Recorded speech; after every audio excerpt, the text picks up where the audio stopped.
সকাল থেকে ভোটাররা ভোট দিতে উপস্থিত হয়েছেন। কেমন হচ্ছে ভোট? 4টি লোকসভা কেন্দ্রের নির্বাচন, মালদা উত্তর, মালদা দক্ষিণ, জঙ্গিপুর আর মুর্শিদাবাদ।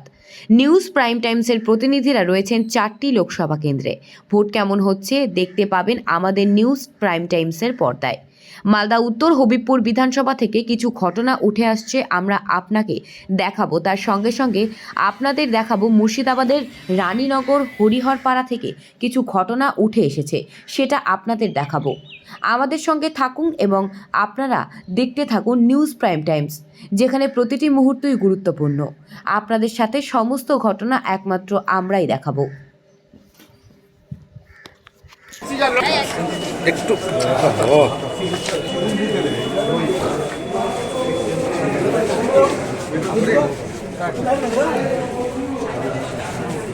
আশা করছেন সেরকম চান্স ভালো। ভোট দিয়েছেন? হ্যাঁ সকাল সকাল দিলে হ্যাঁ সকাল সকাল দিলাম, চলে ঈশা বাবু কত নম্বরে ছিল দাদা? অনেকদিন পর আপনি ভোটে দাঁড়াননি, ঈশা খান ভোটে দাঁড়িয়েছে, কতটা আশাবাদী ছেলেকে নিয়ে? খুব ভালো, জিতবে ভালো। কতটা মার্জিন থাকবে? তা জানি না। জেলার চেষ্টা করছেন, আমরা দেখতে পাচ্ছি। কি বলবেন শিরোপা? কি জানালেন? আমাদের লোকসভা কেন্দ্রের পুলিশ পর্যবেক্ষক এখানে এসেছিলেন। মূলত যেটা সব জায়গায় দেখছি, স্টেট পুলিশের যারা কনস্টেবলস তারা বলছেন যে বিডিও সাহেব তাদেরকে বলেছেন যে তারা বুথের ভেতরে থাকবেন। বিভিন্ন জায়গাতে এখানে 4টে বুথ আছে, 4টে বুথেই ঢুকে আমি দেখলাম যে স্টেট পুলিশের কনস্টেবল তারা বুথের মধ্যে দাঁড়িয়ে রয়েছেন। সেটা তাদের কাজ নয়। তাদের কাজ হচ্ছে যেখানে লাইন করছেন, কিউ হচ্ছে, লোকেরা আসছেন, সেখানে ল অ্যান্ড অর্ডার মেনটেন করা। আপনারা দেখতে পাচ্ছেন এটা বিভূতিভূষণ স্কুল। এই স্কুলের এত বড় গেট আছে। এখানে 4টে বুথের লোকজন যারা ভোট দিতে আসছেন তারা যদি কিউ করতে চান তাহলে এখান থেকে কিউটা হবে। কিউটা ভেতরে গিয়ে বুথের বারান্দায় হবে না। কিন্তু বারবার একাধিক জায়গাতে আমি দেখতে পাচ্ছি যে স্টেট পুলিশের কনস্টেবলদেরকে ব্রিফ করা হয়েছে যে তারা বুথের ভেতরে থাকবে, এবং আমি যাওয়ার পরে প্রোটেস্ট করার পর তাদেরকে সেখান থেকে তারা বেরিয়ে যায়। তারা নিজেরা জানেন যে তারা আইন ভঙ্গ করছেন, তাই আমি বলার সঙ্গে সঙ্গে তারা বাইরে চলে যান, এবং এই মুহূর্তে স্টেট পুলিশের কোনো আধিকারিককে ভেতরে দেখা যাচ্ছে না। ভিডিওর নির্দেশে পুলিশ এনারা বলছেন যে বিডিও সাহেবরা বলেছেন আমাদেরকে বুথের ভেতরে থাকতে, এবং এনাদের কথা অনুযায়ী তাদেরকে যখন আমি প্রোটেস্ট করলাম তারা নিজেরাই বাইরে বেরিয়ে যান, কেন তারা জানেন যে তারা আইন ভঙ্গ করছেন। অবজারভারকে জানানো হলো, তিনি আমার কমপ্লেনটা রিসিভ করলেন এবং সেটা নিয়ে ইমিডিয়েটলি যে লোকাল অথরিটি আছে, এসপি আছেন, তাদেরকে ওয়্যারলেস মেসেজের মাধ্যমে সমস্ত বুথে বলার জন্য বলা হলো যে আপনারা স্টেট পুলিশের কনস্টেবল বুথের ভেতরে থাকবেন না। 50 মিটারের মধ্যে কোনো পোস্টার থাকবে না, কিন্তু পোস্টার রয়েছে, আপনারাই দেখিয়েছেন। আমরা কিউআরটিকে ইনভলভ করেছি, কমপ্লেন করেছি, তারা এসে এটাকে রিমুভ করবেন। আমি কোনো সমাজ বিরোধী নই যে আমি পোস্টার ছিঁড়ব অন্য দলের, এটা আমাদের ভোট সংস্কৃতির মধ্যে পড়ে না। কিন্তু যারা নির্বাচনী আধিকারিক তাদের জানিয়েছি তারা কাজটা করবেন। যেটা মোস্ট ইম্পর্টেন্ট বিষয় সেটা হচ্ছে বুথের ভেতরে স্টেট পুলিশ কনস্টেবলদের প্রেজেন্স। এখানে 4টে বুথ আছে, খুব ভাইটাল জায়গা। একটা স্কুলের ভেতরে 4টে বুথের কাজ চলছে। সেখানে আমরা দেখতে পাচ্ছি সিএপিএফের কর্ডন ভেঙে স্টেট পুলিশ একদম বুথের ভেতরে দাঁড়িয়ে আছেন, এবং তাদেরকে আমি প্রোটেস্ট করার পর তারা সেখান থেকে তাড়াহুড়ো করে বাইরে বেরিয়ে চলে আসেন। এই মুহূর্তে তাদেরকে আর দেখা যাচ্ছে না। পুলিশ পর্যবেক্ষক এখানে এসেছেন আমাদের কমপ্লেন্টের ভিত্তিতে, তাকে কমপ্লেন্ট জানানো হলো, এবং তিনি এখানকার যারা আধিকারিক দেখছেন, এসপি সাহেব দেখছেন, তাদেরকে জানিয়েছের ওয়্যারলেস মেসেজের মাধ্যমে সমস্ত বুথে যেন একসঙ্গে মেসেজ যায় যে কোনো স্টেট পুলিশের আধিকারিক তারা বুথের ভেতর থাকবেন না। সিএপিএফের যে ব্যারিয়ার বা কর্ডন সেটাকে তারা ভাঙবেন না। তাদের কাজ হচ্ছে বাইরে দাঁড়িয়ে কিউ করানো, সেখানে কোনো ল অ্যান্ড অর্ডার প্রবলেম হলে সেটা দেখা। এবং এখানে আমি যেটা দেখছি কোনো ল অ্যান্ড অর্ডারের প্রবলেম নেই। এখানে পুলিশের ভেতরে দাঁড়িয়ে, বুথের ভেতরে দাঁড়িয়ে আমার চোখের সামনে দুজন মহিলা ভোটারকে তিনি বলছেন যে আপনার পার্ট নম্বর কত, আপনার ভোটার কার্ডটা দেখিয়ে একটু দেখান তো, এটা কি পুলিশের কাজ? এটা কি স্টেট পুলিশের কাজ? এটা স্টেট পুলিশেরও কাজ নয়, এটা সিএপিএফেরও কাজ নয়, এই কাজটা হচ্ছে বিএলওর। এবং বুথ লেভেল অ্যাসিস্ট্যান্স টিম এখানে বসে আছে নির্বাচন কমিশনের পক্ষ থেকে, তারা ভালোভাবে কাজ করছেন। দুজনের থাকার কথা, একজন আছেন, কিন্তু তিনি প্রত্যেককে গাইড করছেন কিভাবে ভেতরে যেতে হবে। তো এই যে স্টেট পুলিশের ঔদ্ধত্য, সেই ঔদ্ধত্যটা আমরা বিভিন্ন সময়ে বিভিন্ন ইলেকশনে দেখেছি। এটা উদ্দেশ্য প্রণোদিতভাবে করা। এখানে এইবার নির্বাচনে ভিলেজ পুলিশ, সিভিক পুলিশকে ঢুকতে দেওয়া হয়নি, এবং স্টেট পুলিশের ওপরেও যে নিয়ম কানুন রয়েছে সেটা এখানে পরিষ্কার বলা হয়েছে। তা সত্ত্বেও আমরা দেখলাম যে তারা সেই নিয়ম ভঙ্গ করছেন এবং আইন ভঙ্গ জেনে শুনেই করছেন। তার জন্য আমি প্রোটেস্ট করার সঙ্গে সঙ্গে তারা বাইরে চলে এসেছেন এবং এখন আর তাদেরকে দেখা যাচ্ছে না। ভিডিওর নির্দেশে আপনি তারা বলছেন যে বিডিও সাহেব বলেছেন এখানে দাঁড়াতে, বুথের ভেতর তারা থাকতে পারেন না। ভোট দিলাম আমার জন্মস্থান এবং এখান থেকে আমি বড় হয়েছি, এসব মানুষের মানে কোলে হিসেবে বড় হয়েছি, সেই জায়গাকে আমি ভুলতে পারিনি। আমি আমার ভোট ট্রান্সফার করিনি, ভোট আমার এখানেই আছে, এখানেই থাকবে। জঙ্গিপুরবাসীর উদ্দেশ্যে কী বার্তা দেবেন? নিশ্চিত জঙ্গিপুর লোকসভাবাসী শান্তি শৃঙ্খলা বজায় রেখে আজকে এই ভোটটাকে আনন্দের মধ্যে দিয়ে, উৎসবের মধ্যে দিয়ে তিনারা সম্প্রীতি বজায় রেখে কোনো রকম কোনো মানে ইস্যু নিয়ে কোনো বিতর্ক না করে আর কি, কোনো সমস্যা আসলে আমাদের প্রশাসন রয়েছে, ইলেকশন কমিশন রয়েছে, তাদের সঙ্গে কথা বলে সেই সমস্যার সমাধান হবে। কিন্তু আমরা নিজেরা একে অপরের পরিপূরক হয়ে আজকের দিনটাকে আমরা ভোটদানে আমরা যুক্ত থাকব। এই সকাল সকাল ভোট শুরু হয়েছে, এখন পর্যন্ত শান্তিপ্রিয় ভোট হচ্ছে। কি মনে হচ্ছে যে জঙ্গিপুরে এসে শান্তপ্রিয় ভোট হবে না কিছু সন্দেহ আছে? 2019-এ যেভাবে শান্তি শৃঙ্খলার সঙ্গে একটা ছোট্ট করে আওয়াজও হয়নি, সেহেতু আমার পুরো বিশ্বাস যে জঙ্গিপুর লোকসভার মধ্যে সেই শান্তি শৃঙ্খলা বজায় রেখে ভোট হবেই। প্রায় ঘন্টাখানিক হয়ে মানে হতে চললো ভোট শুরু হয়, এখন আপনি আপনার লোকসভায় পৌঁছান, মানে কবে যাবে? আমি বাস বেরিয়ে পড়েছি। আমার প্রথম কাজটা ছিল, আমি সারাদিন আজকে জঙ্গিপুরে থাকবো বলেই আমি আমার প্রথম কাজটা ভোটে দেওয়ার কাজটা আমি সেরে নিলাম। ধন্যবাদ। কি বলবেন, কি দেখছেন, অভাব অভিযোগ কিছু পেয়েছেন? সকাল থেকে খুব সুন্দর শান্তিপূর্ণ ভোট হচ্ছে এবং গণতন্ত্রের বৃহত্তম উৎসবে সামিল হয়েছে, আমরা খুশি।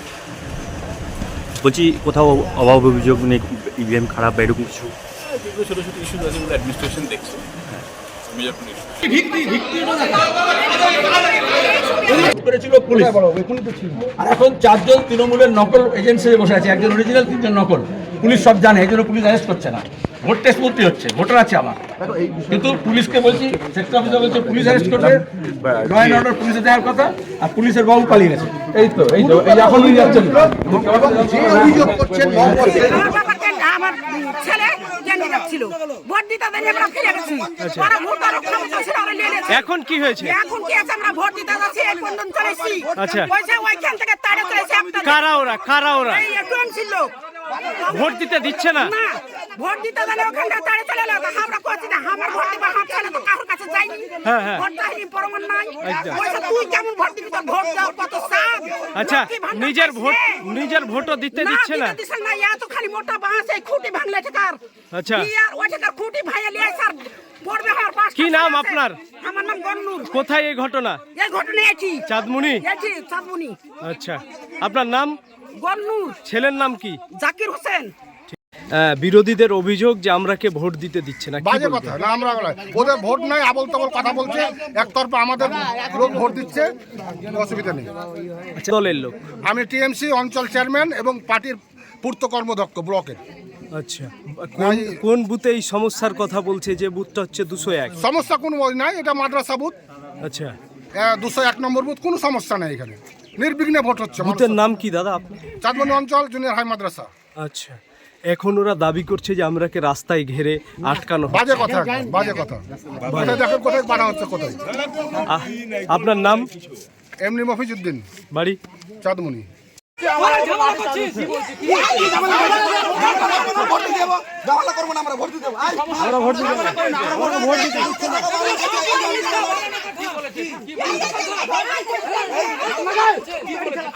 আমাদের পঞ্চায়েত আমি নিজে ক্যান্ডিডেট ছিলাম। পঞ্চায়েতের নাম কি? 201 নম্বর এটা বুথ। আর কি সমস্যা কি হচ্ছে? এখান থেকে আমার বাড়ি 1 কিলোমিটার আমাকে রাস্তা তো ধরে রেখেছে, ভোট দিতে দিচ্ছে না, বলছে একটা লক্ষ্য পাচ্ছে। আমরা নিজের ভোট দিব। ভোট দিয়েছে বাবা, যে কাগজ ভরাই আছে, কাগজ ভরাই আছে, পকেটে কাগজ ভরাই আছে। ধরো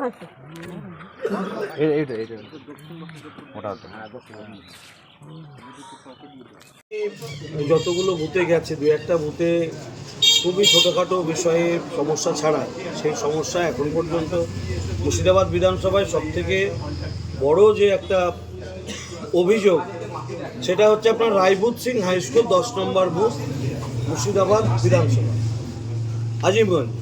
সেখানে ওই স্কুলের হেডমিস্ট্রেস সেই স্কুলেই প্রিজাইডিং অফিসার, এবং তিনি ভোটারদেরকে প্রভাবিত করছেন। আমরা দুবার কমপ্লেন দিয়েছি, আবারও আমি 5 মিনিট আগে আবার কমপ্লেন দিলাম। যদি ওরা ব্যবস্থা না নেয়, ওনাকে প্রিজাইডিং থেকে না সরায়, তাহলে আমাদের লোকজন ধর্নায় বসবে, আমিও সেখানে যাব।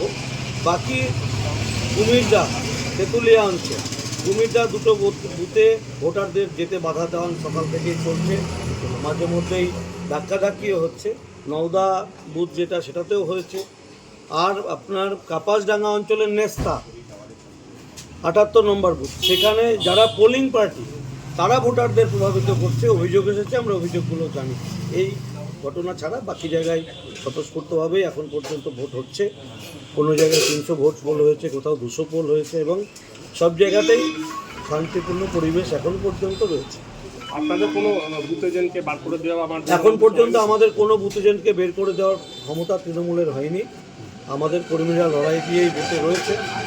শুধু মুকুন্দবাগ অঞ্চলের একটা বুথে আমরা সকালবেলায় আমাদের এক এজেন্ট গেছিল, মাইনরিটি এলাকা 100%, সেখানে সমস্ত দলে সিপিএম, আইএসএফ এবং তৃণমূল কংগ্রেস সবাই মিলে বিজেপির এজেন্টকে ওখানে ঢুকতে দেয়। সবাই একজোট ওখানে বিজেপিকে রক্ষার জন্য, তৃণমূল, সিপিএম, আইএসএফ সবাই জোট পেতে। মোহাম্মদ সেলিম বিভিন্ন জায়গায় যাচ্ছেন, বিভিন্ন বুথে যাচ্ছেন, তিনি বলছেন যে তার বিভিন্ন এজেন্টের উপরে হামলা হচ্ছে, কি বলবেন এই বিষয়টা? দেখুন, সিপিএম তৃণমূলের বিষয় নিয়ে যত কম বলা যায় তত, ওরা তো নাটক করছে। যে সিপিএম সেই তৃণমূল, ওরা ইন্ডি জোটের প্রার্থী, দুজনে ইন্ডি জোটের প্রার্থী। যারা জিতবে তারাই দেশের সম্পদ নষ্ট করার জন্য কাজ করবে, দেশের সার্বিক বিকাশের জন্য কাজ করবে। স্বাধীনতার পর থেকেও করেনি, এখনও। সিপিএমও চায় দেশ টুকরো টুকরো হোক, মমতা ব্যানার্জিও চাই দেশ টুকরো টুকরো। তাদের ক্ষুদ্র স্বার্থ, তাদের রাজনৈতিক স্বার্থ চরিতার্থ করার জন্য তারা দেশকে বিক্রি করে দিতেও রাজি আছে। তাই ওই সিপিএম তৃণমূলের সম্পর্কে আর কিছু বলার নেই। মানুষ আজকে ব্যালটে তার জবাব দেবে। মানুষ বিকাশের সঙ্গে রয়েছে, মানুষ সেবা সুশাসনের সঙ্গে রয়েছে, তাই মানুষ বিজেপিকে ভোট দিচ্ছে, বিজেপি নেতা। বিভিন্ন এলাকায় বোমা উদ্ধার হচ্ছে, কি বলবেন? বোমা উদ্ধার তো দেখুন, এটা তো শিল্প। পশ্চিমবাংলার মাননীয় মুখ্যমন্ত্রীর অনুপ্রেরণায় বাংলা জুড়ে বোম শিল্প, আগ্নেয়াস্ত্র কারখানা, চপ শিল্প, সেলুন শিল্প এগুলোই গড়ে উঠেছে। স্বাভাবিকভাবে এই শিল্পগুলোকে মাননীয় বাঁচিয়ে রাখতে চাইবেন, তাই এখনও বাঁচিয়ে রেখেছেন। কেন্দ্রীয় বাহিনী, কেন্দ্রীয় পর্যবেক্ষকরা যতটা পারছে চেষ্টা করছে। ল অ্যান্ড অর্ডার রাজ্য সরকারের হাতে, তারা যদি সহযোগিতা না করে তাহলে এই ধরনের ঘটনা ঘটতে থাকবে। আর আমরা এর আগেও বলেছিলাম যে বাংলায় শান্তিপূর্ণ একেবারে ফেয়ার ইলেকশন, এই বোম থাকবে না, গুলি থাকবে না, চমকানো থাকবে না, দমকানো থাকবে না, বাধাদান থাকবে না। এখানে রাষ্ট্রপতি শাসন জারি করে ভোট করলে তবেই সেটা সম্ভব। নতুবা এখানে যারা ভোটিং বা পোলিং পার্টি, সরকারি আধিকারিক, তারাও তো তৃণমূলের দলদাস রয়েছে। সেই কারণে অনেক জায়গায় কেন্দ্রীয় নির্বাচন কমিশন, কেন্দ্রীয় বাহিনী থাকা সত্ত্বেও অনেক জায়গা থেকে পক্ষপাতিত্বের অভিযোগে আসছে। মূল কারণই হচ্ছে এখানে যারা শাসক দল তারা সব জায়গায় নিজেদের লোককে ঢুকিয়ে নিজেদের পক্ষে টানার চেষ্টা। আপনি বিভিন্ন জায়গায় অভিযোগ করছেন যে আপনাদের এজেন্ট বিভিন্ন জায়গায় ভোট এরকম হচ্ছে, তাহলে কেন্দ্রীয় বাহিনী কি কিছু দেখছে না? দেখুন, কেন্দ্রীয় বাহিনী তো এগুলো দেখার জন্য থাকে না। কেন্দ্রীয় বাহিনী দেখে যে শান্তিপূর্ণ পরিবেশ বুথের বাইরে থাকছে কিনা, বুথের ভিতরে কি হচ্ছে, তার জন্য রয়েছে পোলিং পার্টি, সেক্টর অফিসার, আরও তারা দেখবে ভেতরে কিছু, তো তাদেরকে অভিযোগ জানাতে হচ্ছে, আমরা তাদের জানাচ্ছি অভিযোগ। আপনি এবার ভোট দানে আর মৌসুম লাইনে আছে, কি বলবেন? ঠিক আছে, এটা গণতন্ত্র দেশে বিভিন্ন লোকরা বিভিন্ন চয়েস নিতে পারে। উনি অন্য পার্টি চলে আসে। আর ডালুবাবু তো এবার আমার নাম প্রস্তাব দিয়েছেন দাঁড়াবার জন্য। আর মানুষের ভালোবাসা, মানুষের আদর, মানুষের খুব মানে রিয়াকশন যে আমরা পেয়েছি খুবই ভালো। আশা করছি যে এটা আশা না, মানে এমন যে হাওয়া তুলেছে মানুষ, সাধারণ মানুষের আশীর্বাদ, মানুষের দোয়া আমাদের সঙ্গে। গতবার আপনি আর মৌসুম লড়েছিলেন, ভোট ভাগাভাগিতে বিজেপি জিতেছিল, এবার আপনাদের অবস্থা? না, এবার ওই ভাগাভাগি এটা মালদার ভোটার, সাউথ মালদা এবং north Malda voter practically vote দিচ্ছে, ওরা ভোট ভাগাভাগি করতে চাইছে না। এবার এনআরসি সিএ ইস্যুটা আর নেই, এটা পাবলিক বলছে আমাকে ঘোরার সময় যে এনআরসি সিএ ওরা ভয় করছে, ওরা মনে করে এটা ওদের ভোটকে ব্যবহার করে ভয় দেখাবার জন্য ইউজ করা হয়েছে সিএ এনআরসি গল্প। তো ওরা এবার একটা জায়গায় ভোট দিতে চায়, ওটা হচ্ছে কংগ্রেসের ঘরে দিতে চায়। মৌসুম এর আগে আপনার প্রতিদ্বন্দ্বী ছিলেন, এবার আপনার ভোটার, দক্ষিণ মালদার ভোটার মৌসুম আপনি ভোট চেয়েছেন? সবার কাছে আমি ভোট চাই। ভালো ওয়েদার, হিউজ টার্নআউট। নর্মালি যখন বড় টার্নআউট হয় তখন সেটা অ্যান্টি ইনকামবেন্সি নর্মাল কোর্সে যায়, এটাই আমরা যে ইলেকটোরাল সায়েন্স হিসেবে জানি। আপনি কি ফিল করছেন, কি বুঝছেন এখন? না দেখুন, আমি ওভার অলমোস্ট 2 মাস থেকে ঘুরছি, তো যেভাবে রিয়াকশন ফার্স্ট ডে থেকে মানে ফিল্ডে যাওয়ার যখন ম্যাস র্যালিতে শুরু করেছি, ফার্স্ট ডে থেকে অলরেডি ওই থেকে একটা হাওয়া 2021 হাওয়া, যেখানে আমরা সিট পাইনি, যেহেতু একটা এনআরসি সিএ একটা ভয় ছিল, তখন থেকে একদম রিভার্স একটা হাওয়া পেয়েছি। মানুষরা ভয় করছে না, ফ্রি মাইন্ডেড, এনআরসি সিএ তো কোনো বিষয় নেই এবারে ইলেকশন, তো ফ্রি মাইন্ডেড মানুষ দিতে চাইছে। আর ওরা বাই অ্যান্ড লার্জ বলছে আরেকটা জিনিস, ওরা বুঝতে পারছে যে এটা কেন্দ্র ইলেকশন, এটা রাহুল ভার্সেস মোদি। ওরা বলছে, গ্রামের লোকরা বলছে, বুথের লোকরা বলছে, আমাকে বলতে হচ্ছে, মা বোনরাও বলছে। এটা আরেকটা সারপ্রাইজিং জিনিস মনে রাখুন। কিন্তু আর মানুষ বলছে মা বোনরা এফেক্টেড হয়ে যাবে, লক্ষ্মী বন্ধের স্কিম নিয়ে এফেক্ট হয়ে, কিন্তু মা বোনরা আমাকে বলছে না না, আমরা বুঝতে পেরেছি এটা দিল্লি ইলেকশন, এটা কেন্দ্র। আপনি বলছেন এই যে বুঝতে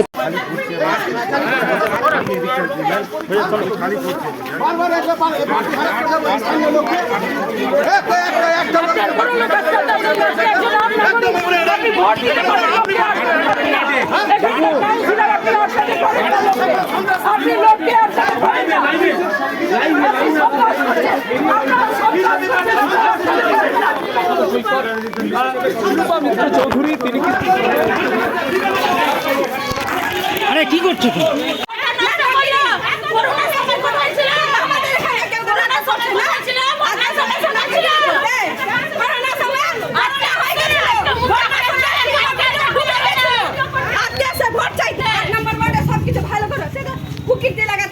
আনন্দ করে ভোট করি, ওকেই বলেন করোনা দেখা পাইনি আমরা ভোট।